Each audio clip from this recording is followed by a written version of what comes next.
Bismillahirrahmanirrahim. Assalamualaikum warahmatullahi wabarakatuh.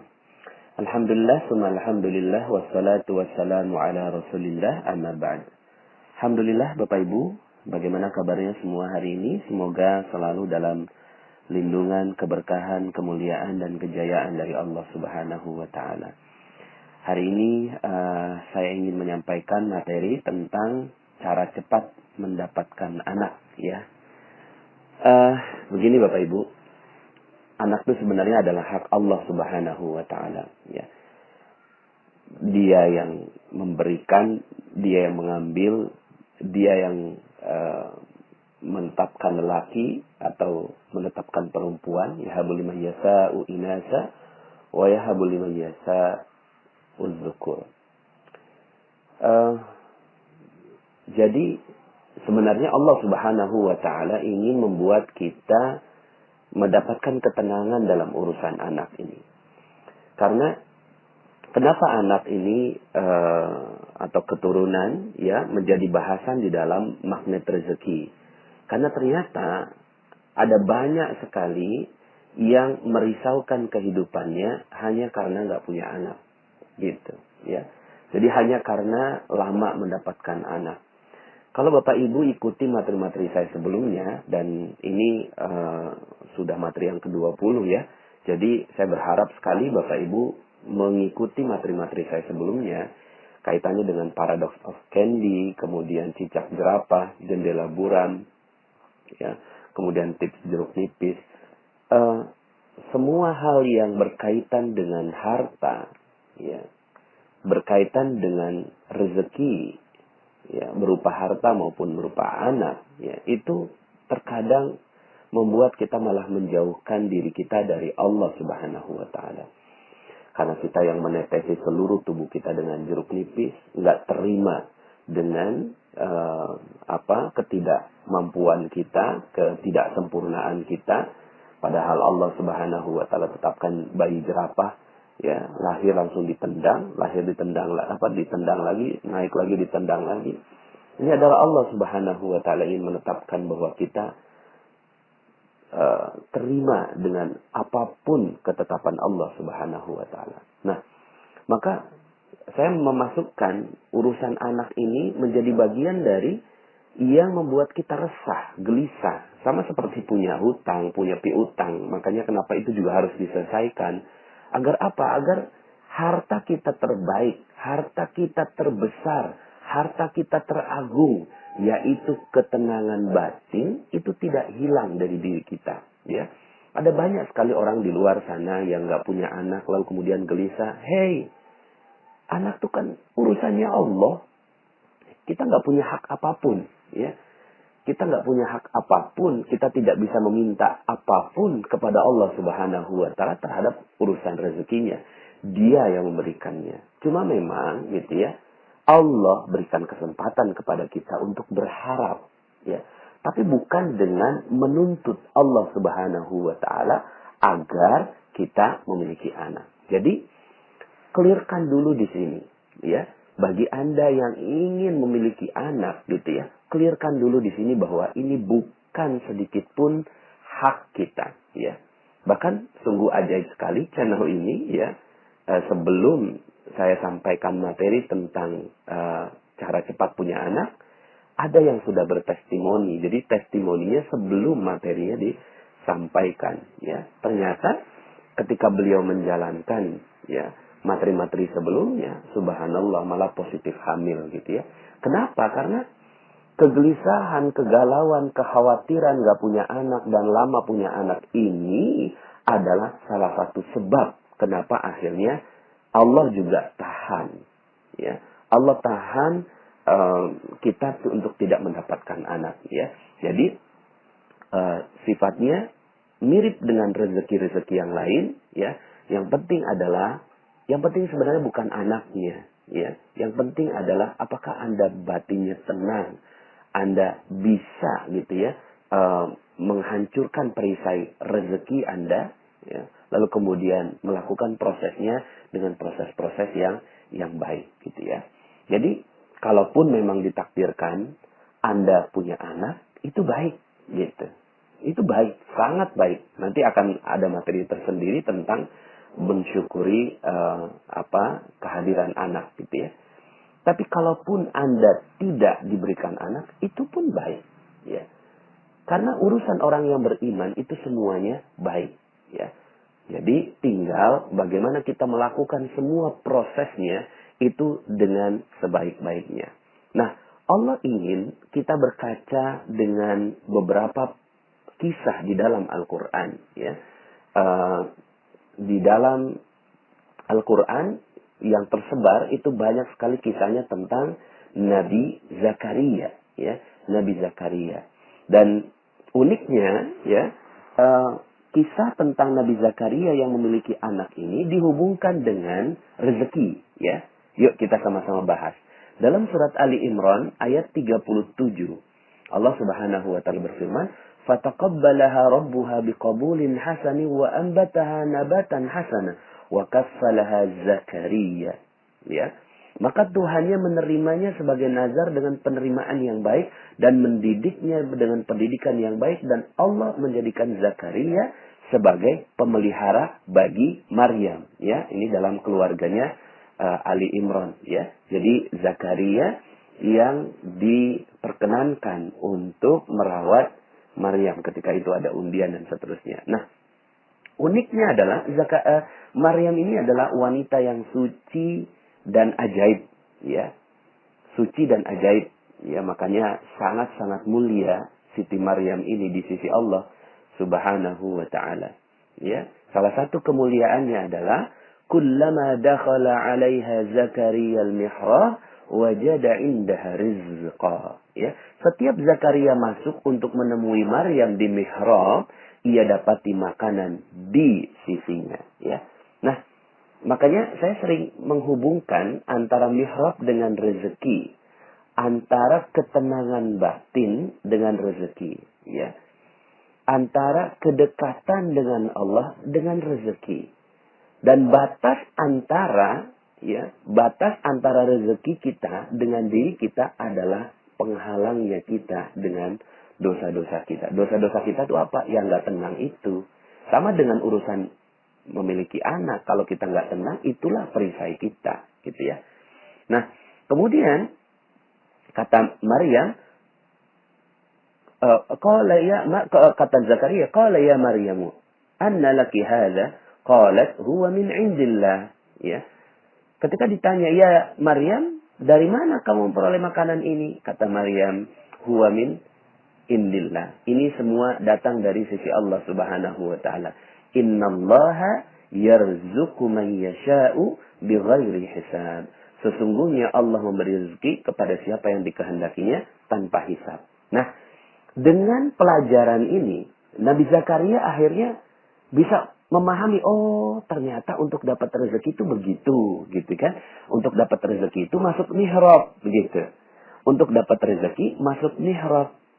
Materi saya dari nomor 1 sampai 19 berusaha untuk kita masuk ke dalam mihrab. Mihrab itu apa? Tempat sujud. Sujud apa? Sujudnya di dalam hati kita.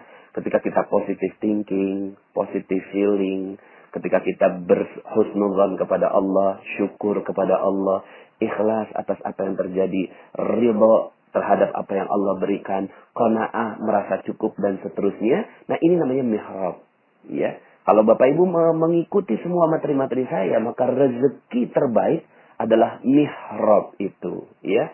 Mihrab itu apa? Ya, ketenangan batin. Ya. Maka hunalika da'a Zakaria rabbah.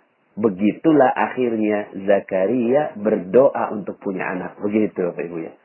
Jadi subhanallah, di sanalah Zakaria akhirnya berdoa kepada Tuhannya. Nah, kalau tadi Maryam itu rezekinya makanan, maka Zakaria ingin meminta rezeki berupa anak. Apa doanya? Nah, ini juga Anda bisa jadikan ini sebagai doa ya. Qala rabbi habli min ladunka dzurriyyatan thayyibah innaka sami'ud du'a. Ya. Saya ulangi, rabbi habli min ladunka dzurriyyatan thayyibah innaka sami'ud du'a. Sekali lagi. Rabbi habli min ladunka dzurriyyatan thayyibah innaka sami'ud du'a. Ya Rabbku, berilah aku dari sisi Engkau seorang anak yang baik. Sesungguhnya Engkau maha pendengar doa.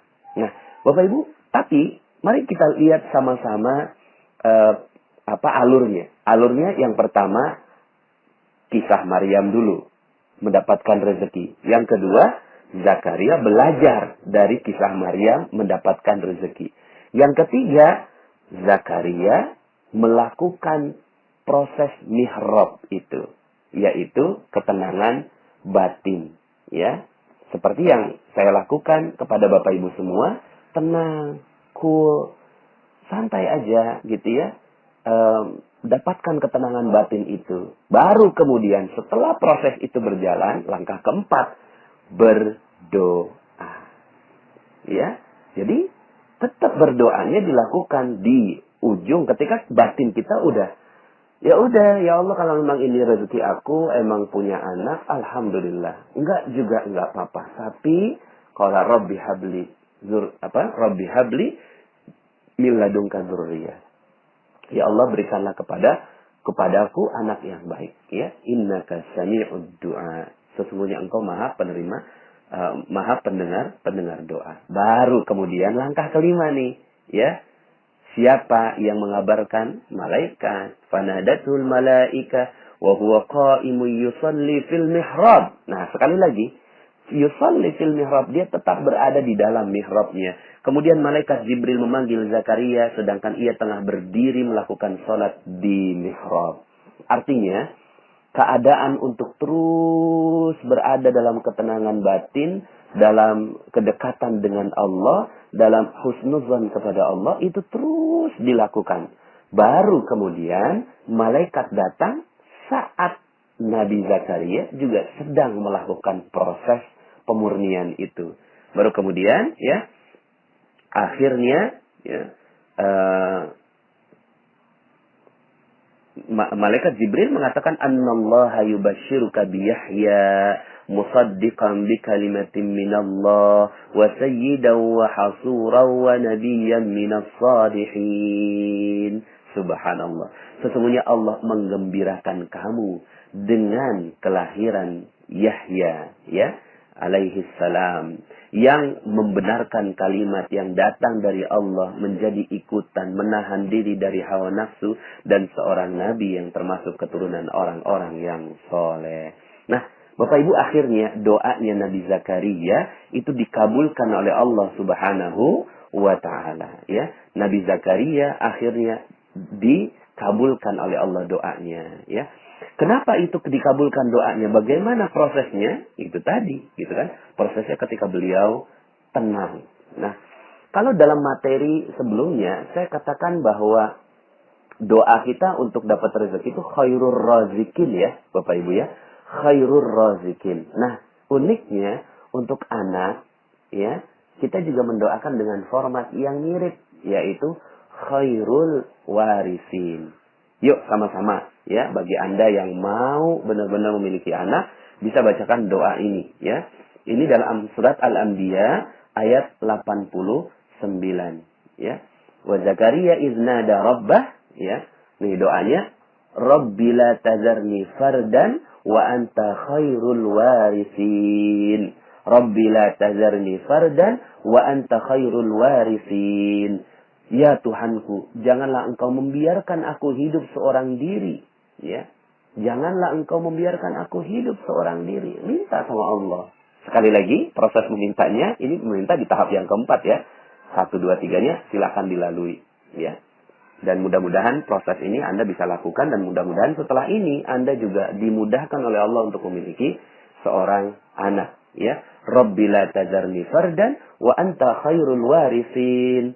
Ya Tuhanku, janganlah Engkau membiarkan aku hidup seorang diri, dan Engkaulah waris yang paling baik, pemberi waris yang paling baik. Nah, Bapak Ibu yang dirahmati Allah Subhanahu wa Ta'ala, dalam ayat lain, dalam surat As-Saffat ayat 100, ini juga adalah contoh doanya untuk mendapatkan anak, ya. Dan ini doanya Nabi Ibrahim alaihissalam, ya.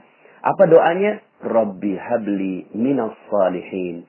Rabbi habli minas salihin. Ya Tuhanku, anugerahkanlah kepadaku seorang anak yang termasuk orang-orang yang saleh. Ya, Rabbi habli minas salihin. Nah, Bapak Ibu, ya, jika proses ini betul-betul dijalankan dengan baik, ya, jika proses ini dijalankan dengan baik, Allah ridho. Allah senang sekali melihat, ya. Allah senang sekali melihat hamba yang berharap kepadanya. Tapi berharapnya itu bukan dengan kegelisahan, bukan dengan ditetes dengan jeruk nipis, gitu kan? Bukan dengan tidak terima karena dijatuhkan oleh Allah, ya. Bukannya dia dalam keadaan yang menjauh dari Allah, tidak berada di dalam tempat sujud, gitu kan? Tidak berada di dalam mihrab, bukan.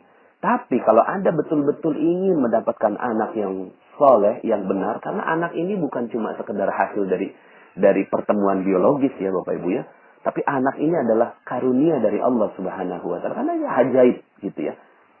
Profesor mana yang bisa membuat penelitian di dalam sebuah ruang gelap? Nggak ada. Profesor mana di seluruh dunia nggak ada yang bisa membuat percobaan di ruang yang gelap, ya. Satu. Apalagi ruangnya sempit gitu. Ruangnya sempit. Ya. Kalau ruangnya agak lebar, gelap, mungkin masih ada sedikit kemungkinan. Tapi kalau seandainya ruangnya sangat-sangat sempit dan tidak ada ruang gitu ya. Lalu kemudian di situ ada kegelapan dan kemudian tercipta sebuah proses. Itu bukan lagi hasil ilmiah yang bisa difikirkan Bapak Ibu. Ini nggak bisa diilmiahkan. Oh pakai ini, nggak bisa diilmiahkan. Itu keajaiban. Anak itu adalah keajaiban dari Allah Subhanahu wa taala. Maka betul-betul ya, kita memintanya bukan kepada yang lain, tapi memintanya kepada Allah Subhanahu wa taala, ya. Jika seandainya Anda diberikan, maka bersyukur kepada Allah Subhanahu wa taala. Mudah-mudahan anaknya ini bisa menjadi khairul warisin, ya, menjadi sebaik-baik pewaris bagi kita. Kemudian kalau jika diberinya lama, maka bisa jadi Allah ingin agar kita berkarya berdua, ya. Berdua menikah lalu kemudian berkarya gitu ya. Belum punya anak, ya sudah, coba karyakan, ya. Jadikan kesempatan ini untuk berkarya untuk anaknya orang lain, untuk orang lain, ya. Kemudian jaga terumbu karangnya. Jangan sampai akhirnya suami istri ini gitu ya, ketika nggak punya anak 5 tahun, 10 tahun, lalu kemudian sering cekcok satu sama lain, lalu kemudian suaminya juga udah nggak betah sama istrinya. Aduh, ini malah rusak terumbu karangnya. Jangan sampai akhirnya gara-gara nggak punya anak, terumbu karangnya malah rusak, ya. Silakan Anda dengarkan audio saya, terumbu karang. Jika memang tidak diberi, memang sudah tidak diberi, gitu ya, sampai lanjut usia, ya tidak ada yang bisa kita lakukan kecuali bersabar dan husnudzan kepada Allah Subhanahu wa taala. Tidak sedikit pun kita keluar dari mihrab kita. Tidak sedikit pun kita keluar dari prasangka baik kita kepada Allah Subhanahu wa taala. Apa prasangka baiknya? Ya, mungkin Allah ingin kita merawat anak-anak orang lain, gitu ya. Karena mungkin ada anak-anak orang lain di luar sana yang nggak bisa dirawat oleh orang tuanya sendiri. Mungkin bukan anak orang lain, tapi kita berkarya, memberikan karya terbaik untuk manusia-manusia yang notabene itu adalah anak-anak manusia juga, gitu ya. Mungkin kita akhirnya bekerja lebih keras, lebih maksimal, lebih keluar potensinya. Akhirnya karya-karya kita keluar, gitu kan. Ada berapa banyak orang yang bisa membuat buku, menjadi guru, kemudian memberikan kontribusi buat bangsa. Itu adalah bagian dari ya kesyukuran, ya. Tetap dia husnudzan dan bersyukur kepada Allah Subhanahu wa taala. Yang jelas, nggak punya anak bukan berarti kiamat buat kehidupan rumah tangga. Sama sekali bukan, gitu ya. Seorang suami ketika istrinya tidak punya anak, gitu ya, maka dia harus tetap memuliakan istrinya. Karena walau bagaimanapun kita sudah bersumpah janji di hadapan Allah dengan akad nikah itu kuat sekali, mitsaqan ghalidha. Lalu kemudian, gitu ya, seorang istri juga sudah, gitu ya, berhusnudzon kepada suaminya, berhusnudzon kepada keluarganya. Dan kalau ada keluarga bilang, kayak kenapa kok kamu gak punya anak? Ya, so what gitu loh, saya gak mau tetesi dengan jeruk nipis, gitu ya. Biasa aja, gitu ya. Karena harta terbesar bagi seorang manusia, bukan anak, bukan rezeki, bukan harta. Tapi harta terbesarnya adalah ketenangan jiwa, gitu ya.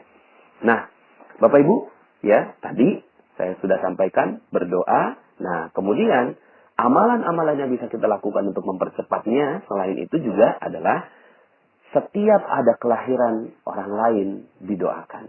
Dan doakan dengan tulus gitu ya. Mendoakan dengan tulus.